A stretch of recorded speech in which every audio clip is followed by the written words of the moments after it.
Hello and welcome to another episode in the Positive Future for Health podcast. I'm your host, Althea Pain-Free. I teach people the pain-free method that I created, how to be pain-free by tuning into you. And you can find out more about that from painfreedom.co.uk. So what's the Positive Future for Health podcast? This is where I invite natural health guests and experts to talk to us and guide us to good health. So today we have the amazing Cathie Gregg, and I met Cathie um, up north in a windy event, Really? windy, Oh, rainy. It was crazy, wasn't it? I didn't even put my tent up. I slept in the car the whole time, the whole event. no, I did. I thought I'm not putting my tent up. It was there were quite a mad. few who were blown away, and in fact, when we left, there were a few in the dustbin. There were. Even the big marquees went down, isn't it? So I thought, Yeah, no way, I'll put my tent up. we But were hardy. We were we were there. hardies. And you know what? Just over the border, we were right sort of the top of North Wales and all the rolling hills, and just over the rolling hill, there were all these. There was all these wind turbines, and I thought, is that a wind farm on the other side of the hill? What a place to have it, honestly. But the guest people there were amazing. The speakers were amazing. I did one of my talks there and had my stand there, of course. And I met you, Cathie, which was Yeah, wonderful. I love your what you're doing. And it's something I think is really, really important, something that we can all benefit from improving our relationships. And how do you do that? Strategy. There's a strategy to do it. Don't just shout at them. There's a definite strategy. Oh, no, that's me. No, I don't do that at all. But Cathie, help. So, Cathie, can you tell us how did you get into all of this? What made what? How do you know about this stuff? well, I've been doing training for a very long time.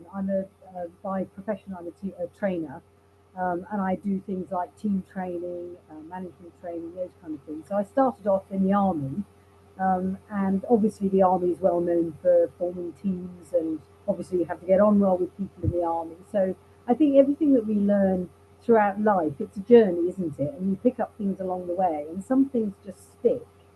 And it's not so much a strategy as a kind of a basis for your thinking, I think, isn't it? So it's like your thinking is you can be pain free. And what I really loved about the stuff that you were talking about was the fact that what's going on in our head, what's going on in our soul and our spirit actually affects our health. And in fact, that's something that I've seen all the way through my career. I spent 16 years in the army, and then after that, I left the army and I started doing teaching languages and other things. And then I went back into management training, and for the last 12 years, I've been doing team training and management training with mainly with the veterinary industry, but also with charities and teachers. Veterinary. Um, yeah, so I have a friend who was running a veterinary company, and she asked me if I would come and train her teams in the 11 different practices that they had because they had quite a high turnover of staff at the time, and so we looked at what the problems were in this company, and most of them were not about people's ability to do their work. They were very, very professional. The biggest problems they had were actually in their work relationships. And so it just kind of struck me that that's the thing to work on because when people's work relationships are correct, then their work is much more efficient. They have joy in their work. They want to get to work in the morning. And I think that's actually the case for all of our relationships. If you have good working or good relationships at home, you want to get home and see your family and spend time with your family. You don't want to go off elsewhere. So I think relationships, all of our relationships are very, very strongly linked with our personal health. Because if your important relationships at home and at work go wrong, then people start to develop all sorts of psychological problems, and most people also then go on to develop physical problems as well, whether it's aches and pains, inflammation, stiffness around, or it can actually be just a reduced immunity because your immune system will be detrimentally affected if you're unhappy in your relationships. Wow. And you know, we can. One of the things that I found in the army was that um, we were doing some pretty awful jobs sometimes, very boring jobs. Sometimes the conditions were really appalling, but somehow people were happy. And you know, how can you be happy? Kind of, you know, I mean, they used to say, it ain't raining, it ain't training." You know, we would spend a lot of time sitting in cold, wet conditions doing our jobs, but people were happy because actually the army was pretty good at helping people to get on with each other. But you said, where did I get these ideas from? The idea that is the kind of basis for all of my training now is Gary Chapman's Five Languages of Love. And many, many years ago, I think possibly 40 years ago now, he wrote a book based upon his clinical experience of relationship counselling with families, with parents and children, with couples, with sibling groups. And he noticed something very strange. He noticed that people would come in and they would say, you know, "I love my husband, but he doesn't love me," for example, because you know he's always away doing something. He's never at home. He never spends any time with me. And the husband would come in and he'd go, I love my wife, but you know, and I try and do everything for her. I go to work. I mow the yard. He's American, so they mow their yards, and and you know, he'd get this picture of this husband going and doing things for his wife, and what the wife wants is for him to spend time. And so he developed this idea from listening to the way that people talked about their relationship and what was right with it and what was wrong with it. And he came up with 5 different ways in which people express their affection for each other. And he wrote the book called The Five Love Languages, which my sister lent to me when I was 41. And I think it should be required reading for everyone over the age of 15, because it is such a basis for developing really good, strong relationships with family, first of all, then with friends, and then in our working environments. And you know, those are the 3 places where we spend our time. We spend our time with family, we spend our time with friends, and we spend our time at work.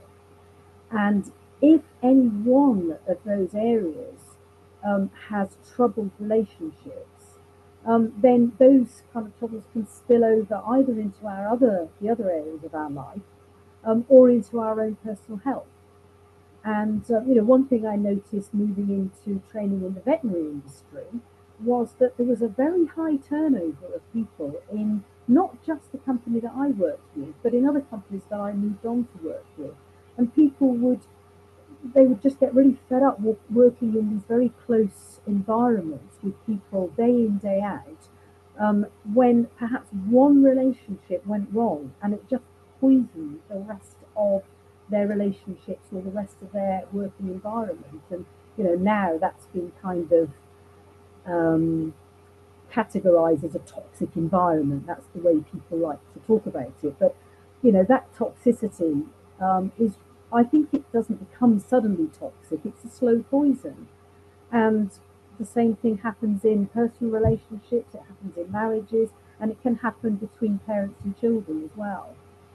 And so, Everybody, we're social creatures, aren't we? And a relation, we are dependent on relationships. And I think you're absolutely right. When things aren't okay, we don't feel loved, we don't feel heard and nurtured or whatever. And we'll go outside of the group or look for elsewhere for love in some form and down it in a bottle, or self-harm and all sorts of horrible things. It can all yeah, go because essentially we need our family, we need our parents, we need our close loved ones. And if they're not, we're not getting it there, but then we can nurture it. We can. How do you know what kind of love language do you call it love languages, or is that I do if I'm talking to friends or people I know very well who are talking about personal relationships, as in, you know, family and friends. In a working environment, I was absolutely delighted by this. I'd been using this idea for years and years in my training programs. And then Gary Chapman got together with a guy called Dr. Paul White, who is a business consultant and trainer. And they finally wrote the book that I'd actually been kind of surreptitiously delivering which was called Languages of Appreciation in the Workplace.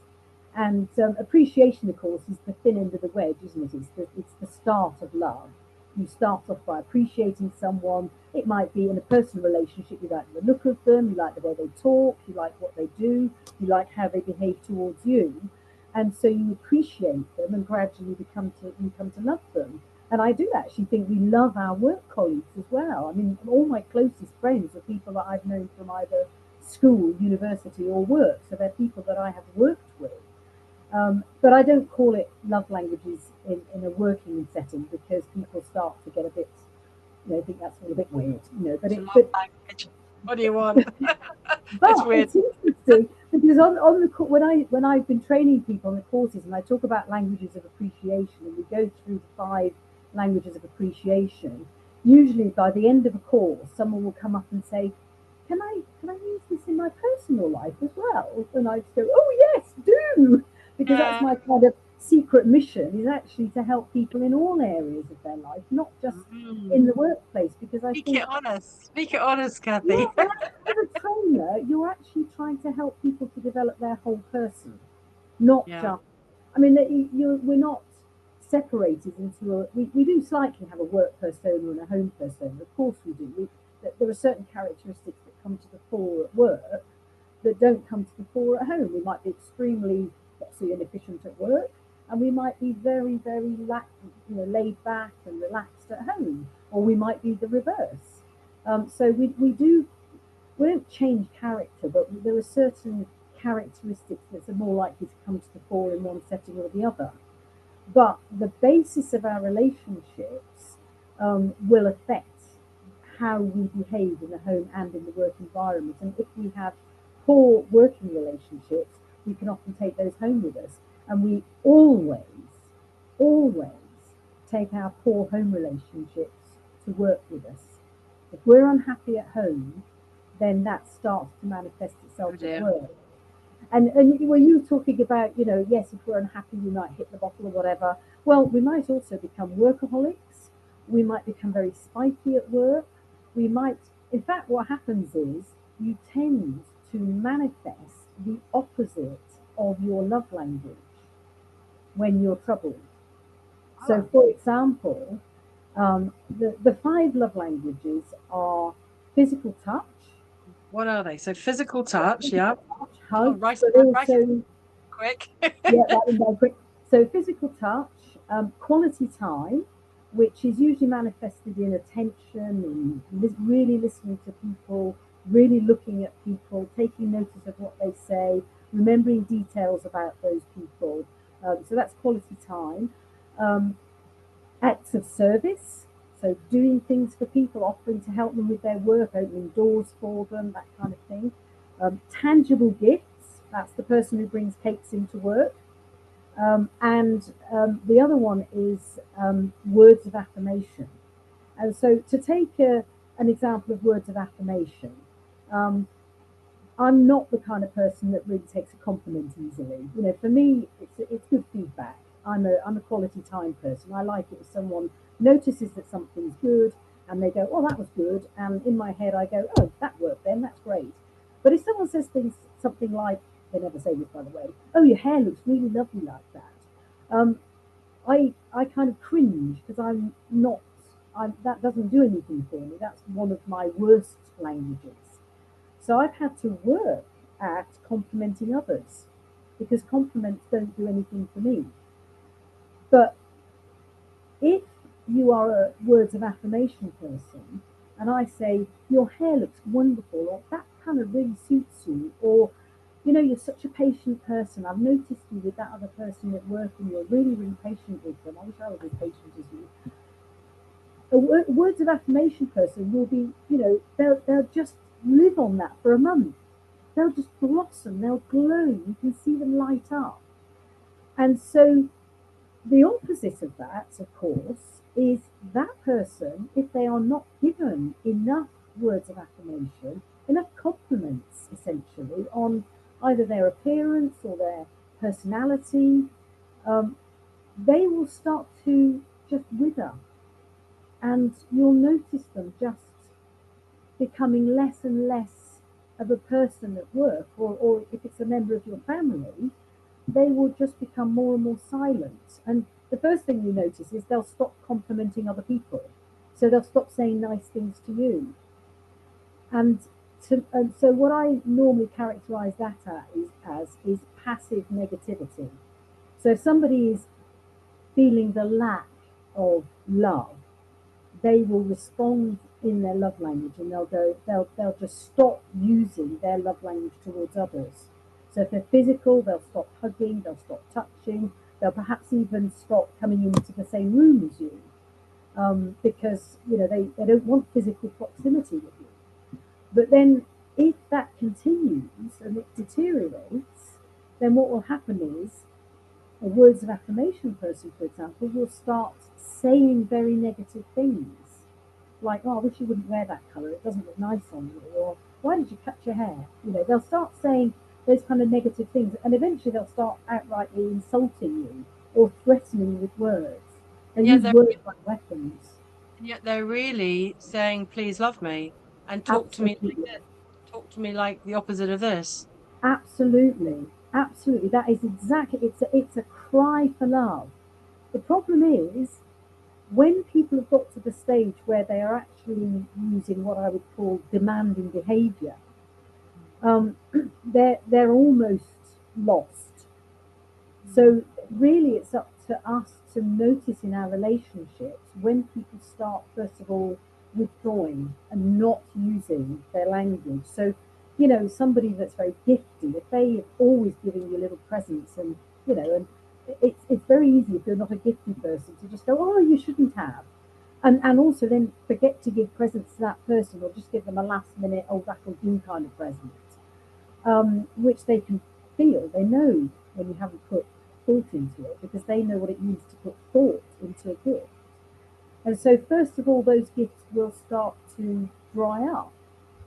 And then you'll start to hear, "Oh, you never give me any birthday presents. So You it's never pay for your so own it's not drink." so it's not that they don't like you necessarily, it's that they're not receiving the love that they need. Absolutely. It sounds like a bad marriage all over everywhere, doesn't it? But actually, I found it a really hopeful thing, Yeah. because I'll give you an example. You have a couple who, one of whom is, say, physical touch, and the other is gifts. And I know a few couples like this. Now, if they were born in the 1950s, they would be fine, because a man wooing a woman, if the woman was the gifted person and the man is the physical touch person, a man would woo a woman by buying her flowers and buying her chocolates, and he would always pay for their trips out. He would take her out and wine and dine her, and that's how he would woo her. And when he's won her and he marries her, a woman was expected not to refuse her husband's Continue. advances and kisses and cuddles and all those kind of things. I mean, physical touch isn't really about sex, because you can show physical touch to anybody. You have two types of physical touch people. You have people who want physical touch only from people they're very intimate with, whom they really trust. And with everyone else, they have a force field, which is actually bigger than the average person's space. And I can talk about the problems with the two types in a minute. But the other type of physical touch person is that person who's always got their hand on your arm, or they always pat you on the back as they go past, or they're always high-fiving people. They always want to hug you. And so, that kind of person needs that physical proximity of others, and they need to have that constant physical presence of other people to feel surrounded and loved. Now, the problem is that, you know, jumper generation to my generation, I'm in my 60s, and we were taught, well, you pay for your own drinks, you go Dutch on your meal, you're independent, you're a career woman, don't let a man buy you drinks, you buy him drinks. And, what if you have a man who's gifted and he wants to buy you drinks? And you're going, no, no, no, no, I'll buy you the drinks, And, you can make mistakes straight off by not being sensitive to what that person's behavior is telling you about their language of appreciation. The same with compliments. If someone's always saying things to you like, "Oh, do you know you're looking lovely today?" brush it off and just go, oh no, no, no, this old thing, this old dress, you know, Yeah. oh, I just threw my hair up, you know, and you push it away, and then you don't return the compliment because you don't think it's important. You kind of lost an opportunity to foster that person's sense of well-being. And Gary Chapman talks about everyone's love tank.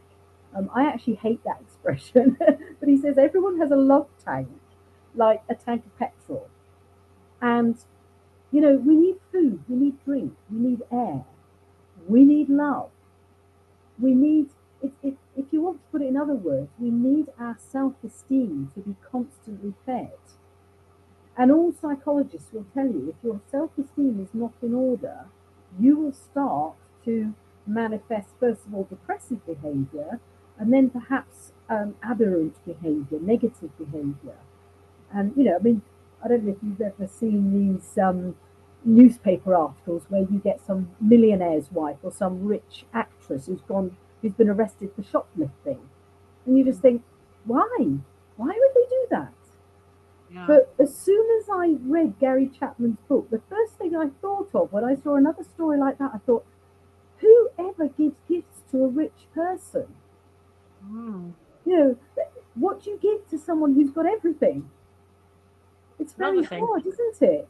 But actually, you can Interesting. give almost anything as a sign of love to that person, and it could be the naffest thing in the world, and they would cherish it, absolutely Mm. cherish it.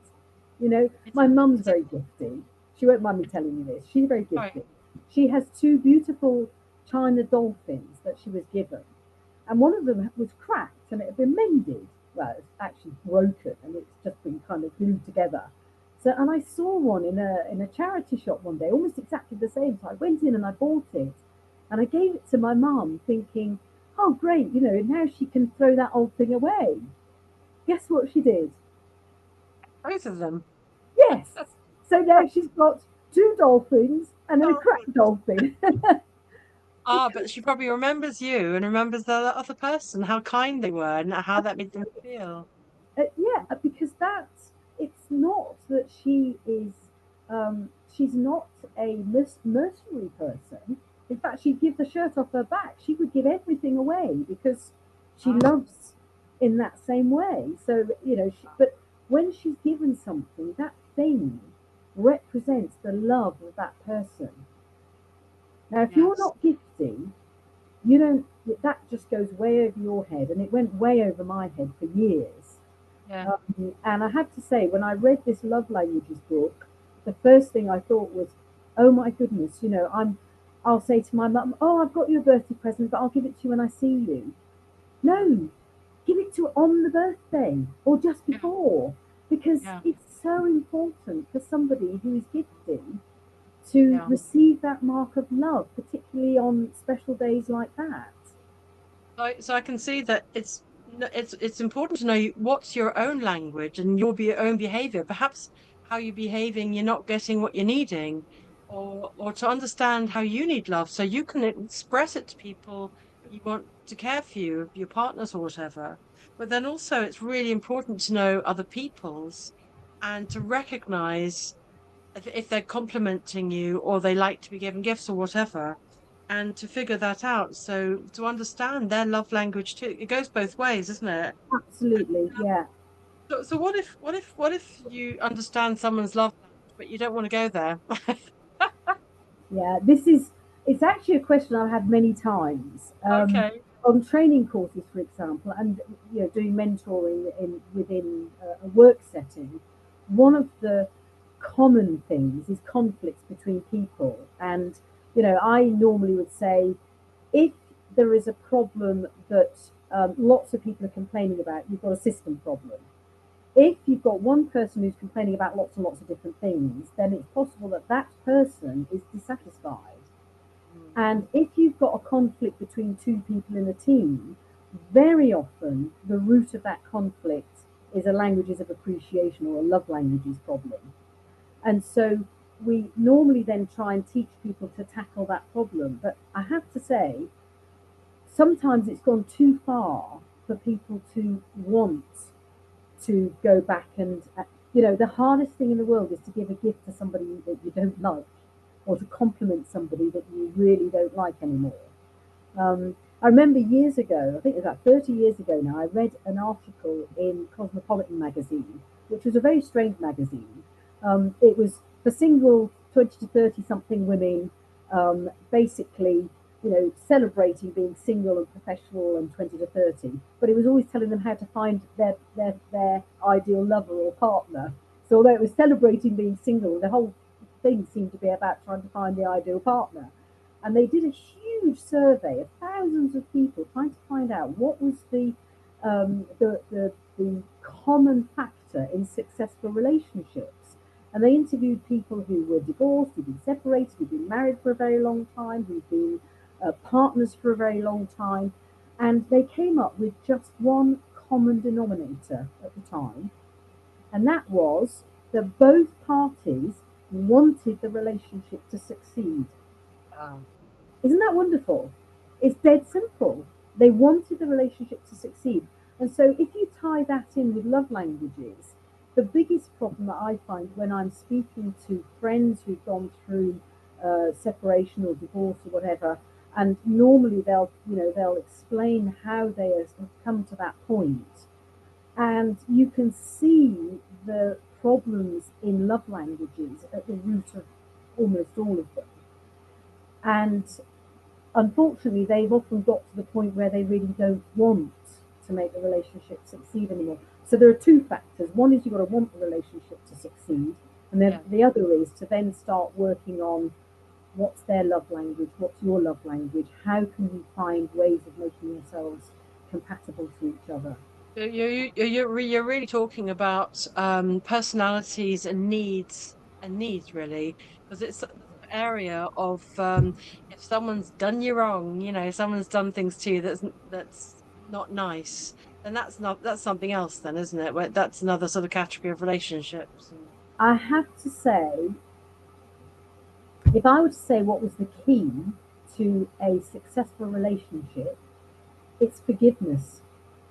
mm, Because I do a certain amount of marriage preparation because I'm a lay preacher at our local church here in France, and in France, lay people can conduct marriage blessing ceremonies. So we prepare our couples before they go through the ceremony. Some of them are people who've been together for 10, 11, 12 years. They know what their relationship's like, and they want to celebrate it and cement it. But when we do this as part of their marriage counselling, if you like, the marriage preparation, we talk about love languages and that kind of thing. But actually, the key element that we also talk about in the ceremony itself is forgiveness. mm, And it seems a bit of a bizarre thing when you're starting out in a marriage relationship. yeah, But in fact, if you harbour resentment against somebody, then you both become a prisoner to that resentment. And that resentment becomes a cyclical thing. So the other person then resents the fact that you are holding them to something. You're not allowing them to move on. You're not allowing your relationship to heal itself because you're hanging on to that unforgiveness. And so I honestly think that together with understanding the love language of the person who you're trying to heal your relationship with, there are certain things that you have to let go in order to even want to heal that relationship. yeah. So, But then you both have to want it though. yeah, exactly. You both have to want it, and sometimes it's through gritted teeth. But one of the things that I think I love about Gary Chapman is that I recommend getting his book. He's written the love languages, which is for couples, and then he's also written one with a pediatrician, the five love languages for children. He's also written the five love languages for teenagers, which I found Ah, absolutely fantastic because teenagers I'll are read a that whole one other quick. world. Oh, I read it when my children were just pre-teen, so it was really, really good to have that preparation. And then he's written one for specifically for men, and then he's written this one which is for how it applies in the workplace. So he's trying to show the application of this basic idea of different love languages in different environments. But I think, I mean, I've been working with this now for a long, long time, 20 years. Yeah, more than 20 years. I was 41 when I read the book anyway. When we met, you're telling us, sorry, were you telling us about, telling me about you and your daughter, how is it you and your daughter who are very different, and then you started to understand, was it you and your daughter you told me about, that you're very different, and that knowing your love languages, My um, sister. It was my sister, ah, but also your sister, it's because my daughter and I actually we have the same love language, which is handy. okay, that's handy. But with my sister's a very physical. Her love language is physical, and so if you are a physical person and you're not very happy with people, especially if you're a child, it can actually come out in physical blows. And so, yes, I'm sure my sister will not mind me saying she bullied me as a child. She was my older sister. She was bigger and stronger than me, very sporty, and she was the blonde beauty. And I was this kind of bespectacled, sort of scrawny little thing. And so she was able to physically impose on me, and but so all the attention I got from her was negative attention and very physical. But she was the one who gave me this book, and we're best of friends now. We are all my brothers and sisters. I think she and I see most of each other, my older sister and I. And she explained this idea to me, and the lights just came on all over the place, because I realised that actually, because we hadn't understood that as children, we'd never fostered our relationship in the correct way. And our parents didn't know it either. So, it's something that I think if you can feed into your whole family and prepare your children, when they move into relationships, they will already have this idea. They'll be spotting people's love languages just by the way they behave, by the way they talk. There are all sorts of little clues you can find. Absolutely, and I think you're absolutely right. It'd be beautiful because I think when people don't get, we had in my family, we had a lot of emotional sort of kick up and all sorts of emotional sort of flare ups all over the place, and so the mode of behavior was a lot of shouting and blaming and I don't know what. So everyone sort of scurried away to their holes, sort of lick their wounds almost, and that would be wonderful because I think otherwise you go into manipulation and all sorts of crazy behaviors. So we're opening up to everyone to ask questions then. And Louise is asking a question. Well, what happens if you are, and let me just make it so you can all unmute. How to unmute. So Louise, do unmute yourself. What happens if you're giving love, love, love, but you're not getting any in return? Do you want to unmute? That's it.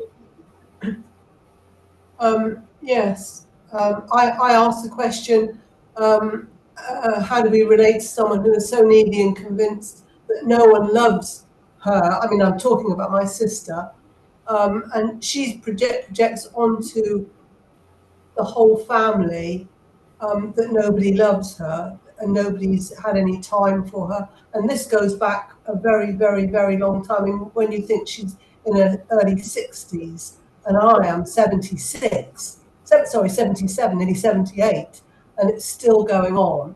And so all the family is at fault.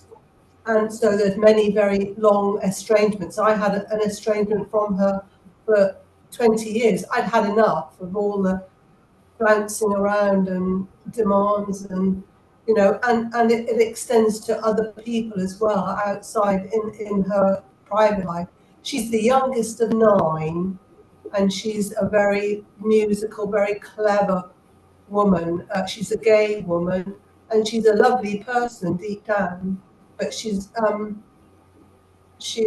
convinced that none of us love her, and we're all anticipating her next move, and that and we all tread around her with it like eggshells. It's very, very difficult. I think it's a problem that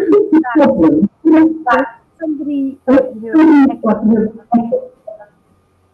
Louise, just go to mute Louise, just go to me while Catherine's answering you. okay. Yeah. I think it's a problem when someone doesn't feel love, but it is very much a downward spiral. And this is actually, I would say, one of the harder situations, because one of the questions I often get is, um, how do we make someone feel loved? And how long do we have to keep showing them love in their love language before we'll see a result? And honestly, I can't tell you the answer to that. In a workplace environment, I normally say you've got to decide how long you're willing to carry a member of your team before you finally sack them because they don't get on with the rest of the team and they're not working properly. You don't want to sack a member of your family.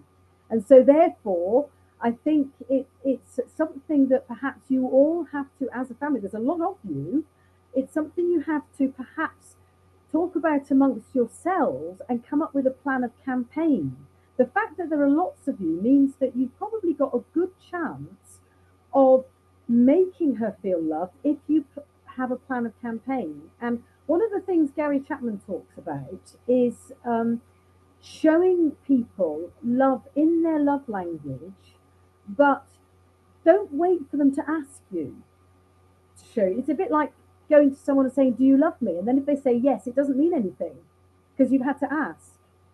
So your sister may be telling you in the way that she complains what her love language is. If she talks about, no one pays me any attention, no one wants to spend any time with me, no one ever comes to see me, no one's interested in me, those are the cries of someone who is quality time.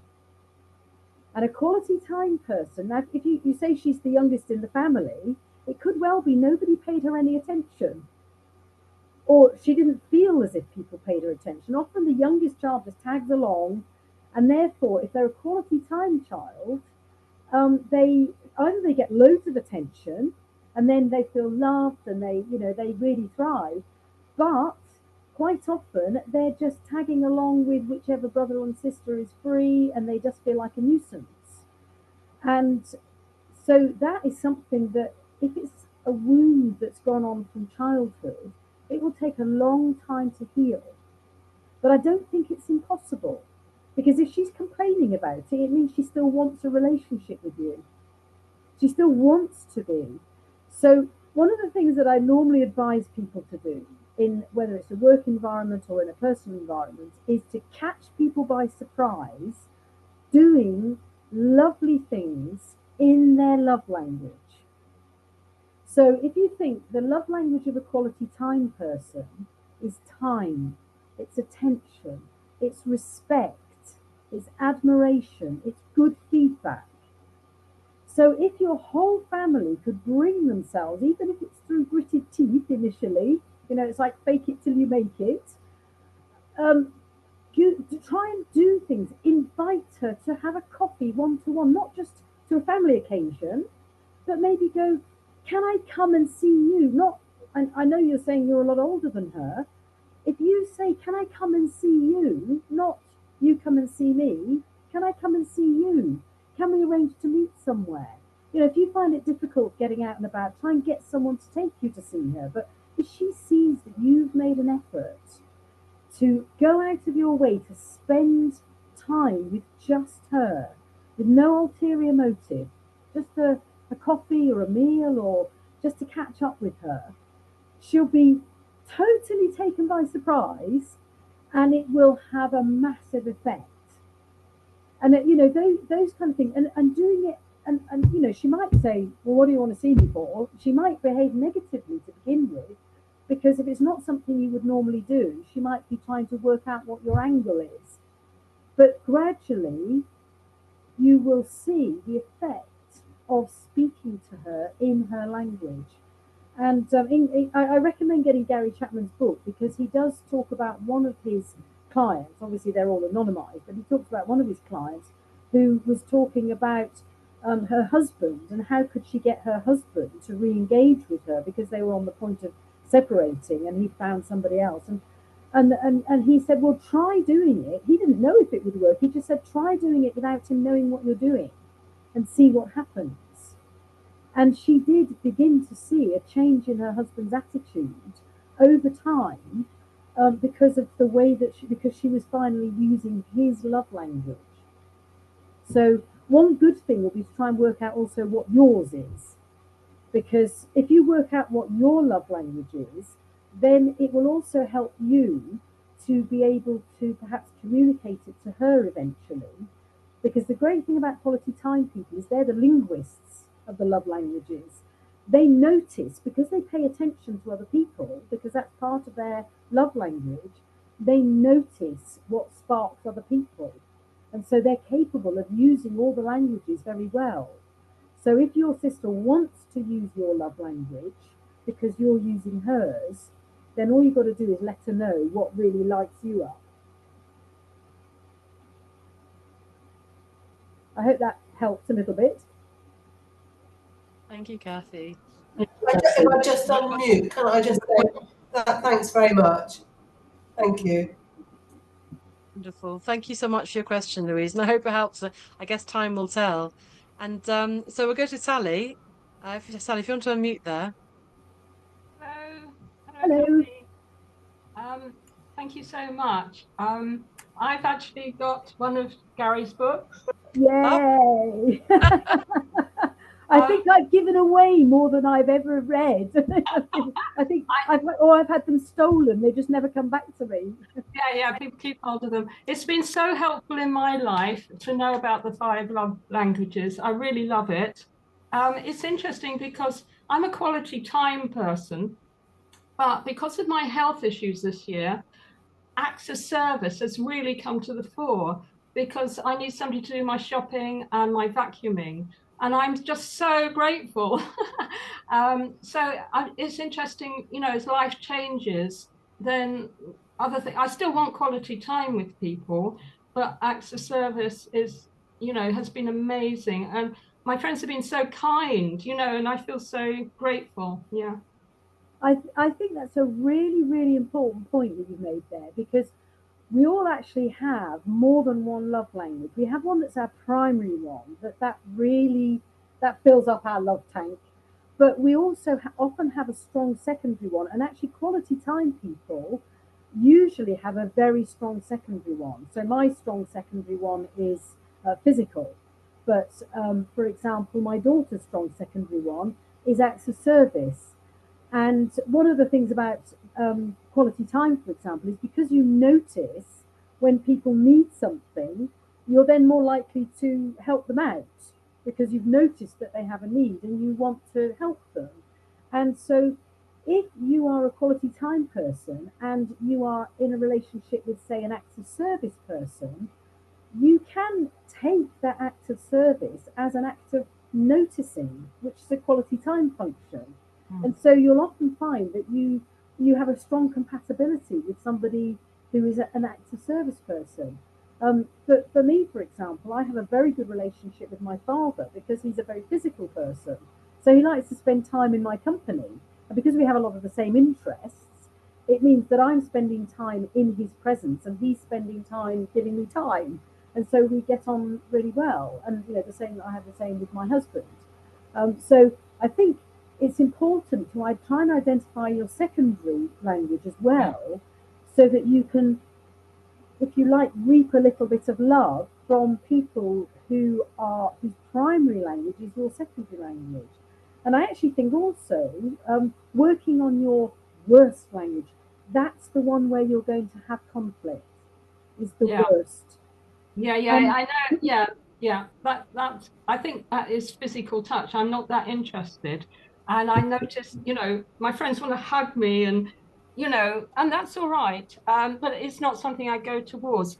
Can I say something else that I really noticed just in your presentation that came to me?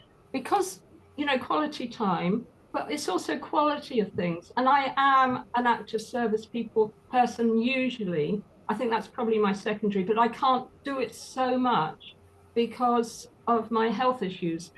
So that's frustrating for me, although I try and do things in other ways, find other ways. But also with NLP, neuro linguistic programming, some people are more visual, some people are more auditory and more kinesthetic. I'm very auditory. So if the sound of the video isn't so good, if it's muffled, then I have a difficulty with it. And if I can say that Althea's is very good, but yours and Mine's Louise terrible. I'm so sorry. is yeah. I mean, that would make a We tried. We difference to tried. some of I'm us. so sorry, Sally, and everybody. We did try to fix it, but I don't think either of us are techie people, and we couldn't manage it. But yeah, we are aware that Cathie's voice is quite muffled, but we changed we changed things around. But yeah, so sorry about that. Well, it's just to bring, obviously you've been heads up about it. It's just I notice that I'm tuning out if and also I couldn't hear so much. So I looked in my book and made sure I knew the 5 like love languages. So I had a backup of the book. Good. But the what you're saying about wanting the relationship to succeed and do things to do that and also forgive each other, that rang a bell because the person I sort of cut off from is somebody that just wanted more and more and more from me and wasn't listening to me. And I haven't, I haven't forgiven her. And so that's a block. And so I really like your presentation of of the 5 love languages, because all I've done basically is read the book and perhaps gone online a few years ago when I first got it. But you make it very human and and bring out points of like where our worst love language and how that bumps up against other people. I think also, I hope you can hear this a little bit better. I think also you've hit the nail on the head as well, in that we can also have problems with people who are the same love language as us, but they demand. So, for example, if you're a quality time person, they're demanding your time, and that can be really draining. It can be, Yeah. and it can feel like I want to give my time. I don't want it taken from me. And so I think there's for me, when I find someone that is very demanding like that, it's a bit like if you have a fear. Like I used to be afraid of the dark, and so I took up caving. Which it's not obvious, but it was a way of going straight head on into my fear. And I think with the love languages, one of the things you can do is kind of face it head on, and it's one of the most difficult things in the world to do. I have somebody in my friendship group who was very, very, very demanding, and she's a lot older than me, and she was very lonely, and she just wanted me to telephone her every day. She lives hundreds of miles away. She wanted me to come and see her all the time. She just wanted hours of my time. I couldn't get her off the telephone. And so I thought, I've got to practice what I preach. So I thought, right, I'm going to phone her up every single day, and I'm going to phone her before she phones me, because it's too late. By the time she's phoned me, she's gone into the "do you love me" mode. So I would phone her through gritted teeth, and I would have a long conversation with her. And what I found was it took about 3 months of doing this very regularly. It was quite a long haul because she had a lot of problems, a lot of very serious psychological problems dating right back to childhood. But what I found was that instead of being demanding during our conversation, she started to lighten up. She started to talk about things other than herself, and the conversations became more interesting. And also, she allowed me to get off the phone when I wanted to, instead of talking about, oh, and another thing, oh, and just another thing. And eventually, it got to the point where I could phone her up, or she could phone me up, and we felt comfortable together. And it took I can honestly tell you, it took a long time. Probably took a year before I really felt that we had a kind of more equal relationship. And before she stopped completely draining me. And I have to say, from time to time, if I do neglect her, she kind of goes back into that default mode again, because a lot of her problems come from her family background, not from our friendship. So I'm just getting the result of that. So I would say, with your friend, one thing you could try as an intellectual exercise, even to see if it would work, is kind of, sail into the teeth of the wind. Actually, go. Sorry, I couldn't hear that. Sail into the teeth of the wind. Actually go and offer her time if you think she's a quality time person. Well, I think, as you're talking, I was thinking that she was demanding access of service from me, and right. I like to give acts of service, but it got to a point where it was just wanting more and more and more from me, and like she'd invite me around for lunch, and then want me to do something, and I said to her, "Oh, every time you invite me round for lunch, you want me to do something for you." And she said, "No, no, that's not true. That's not true." Oh, you sussed it. Yeah, but I mean, it was just draining. It was just draining. So, yeah, I mean, sometimes I think enough is enough. Yes. And I think also you have to be very careful to protect yourself if you have somebody who is very, very needy and they latch on to just you. Because, I think if you have somebody very needy, you need a number of people to help fill their love tank. It can't just be down to you.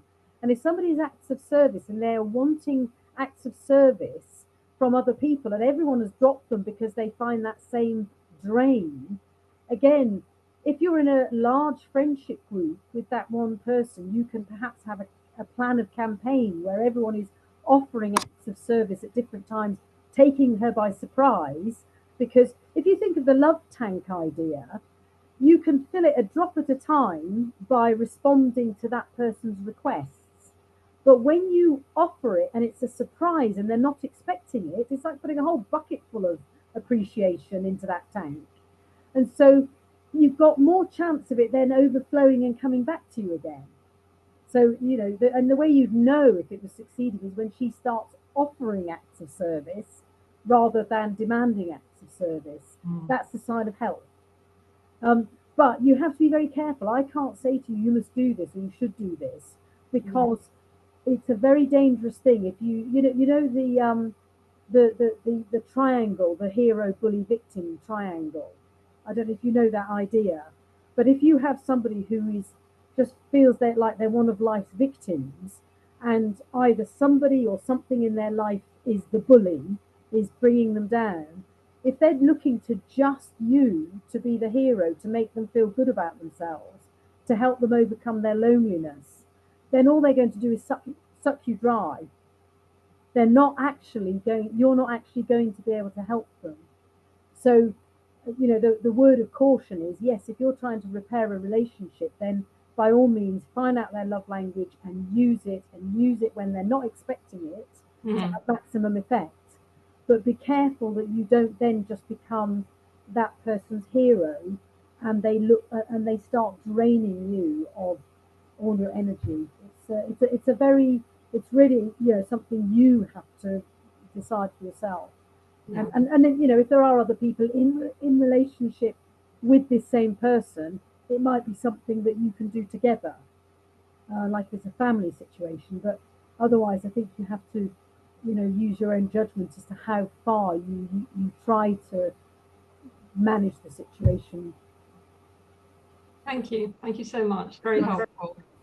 Thank you for asking, Sally, and thank you, Cathie, for saying. And I think as people ask questions, I feel like we're all sort of thinking, oh, that's someone in my life, or perhaps I'm doing it like that. So you have to sort of pick and choose, isn't it? What's good for you, and how far do you go? So, Cathie, where do people get hold of you? Do you offer courses in England? Because I know you're in France at the moment. How do people get hold of you, or where can they find out about how to improve their relationships? Okay, I don't do relationship counselling per se. In my professional life, I will do mentoring within a work setting, within a work environment, and I do courses, collective courses for people, or I can do individual courses for people in that respect.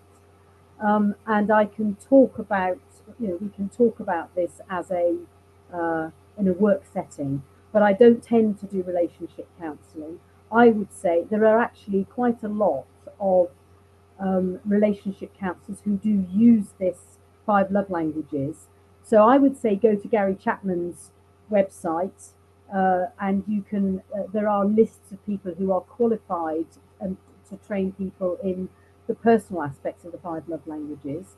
And I've just put it into the chat, so if you want to get down the chat, but I will put it together with this recording as well. Okay, and otherwise, I do have a website which it's part of my training website. So it's called Greg Long, but it's French, so it's Greg and then GREGG LANGUES. So it's I'll put it together with the recording so everyone can contact you. So it's your website and your email goes out. And my email, the email that you have, which is GLCM74, that's the email you can put out as well. And so, yes, if anyone wants to just chat over these things without it being a kind of, professional course or anything, I'm very happy to, just have a chat.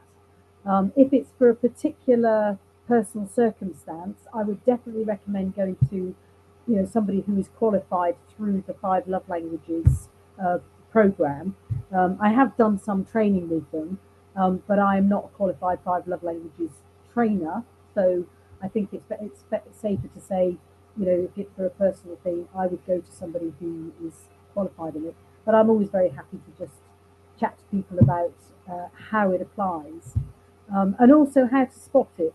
So the thing I love doing is training courses showing people how to discern what their own language is and how to spot it among their friends and work colleagues. And it's easy, and it's fun, and it's the sort of thing that it just gives you a way of viewing people, which I think is incredibly useful. Incredibly useful and so important. And of course, as we talked about, there is a boundary of how far do you go, and what's love bombing strategies. And I think I love that. That's great. Love bombing. And we can call it appreciation bombing for the workplace. Appreciation bombing, yeah. And I could see it going well in sort of groups of parties or workers or friends, to do appreciation bombing, how to do it, how to recognize it in yourself. I think you do very well there. I think it's something so important to everybody. So we have come to the top of the hour, and I feel like it's just gone like that. I feel like it's gone so quickly.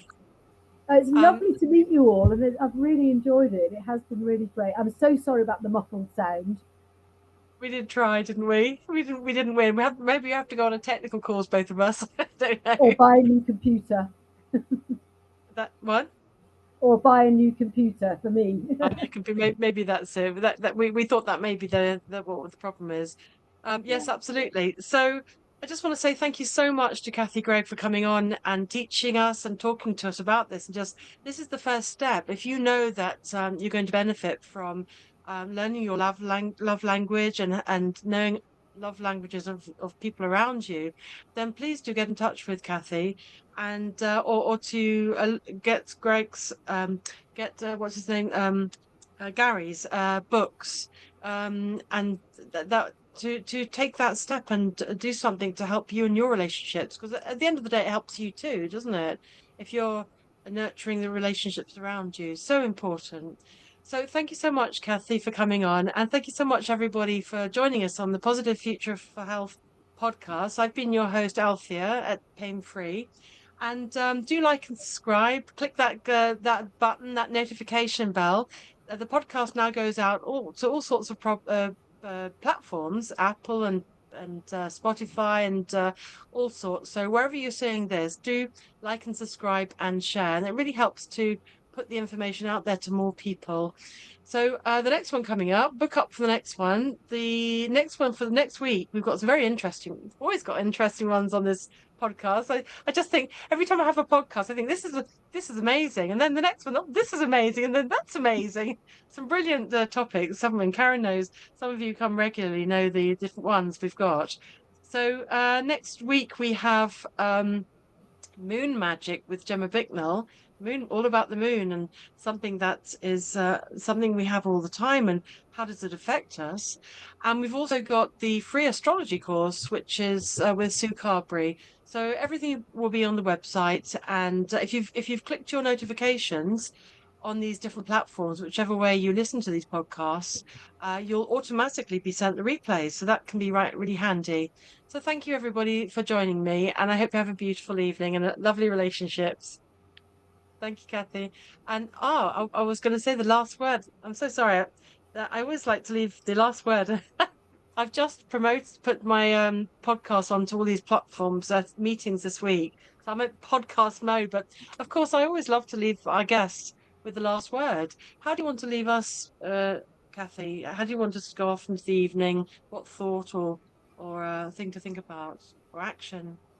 I think just the fact that you've all understood the idea of the love languages is great, and I just think that having that way of looking at people, trying to develop the way of looking at someone and thinking, how are they showing me appreciation so that I can return it in the same way? I think just that one way of looking at people is such a revolutionary way of leading your life. And I think if you start to learn how to manage all of your relationships in that way, you'll find yourself blossoming, and you'll become that very attractive person, or those magnetic people, because you can't help it. If you're showing people appreciation in their own language, they'll just love you.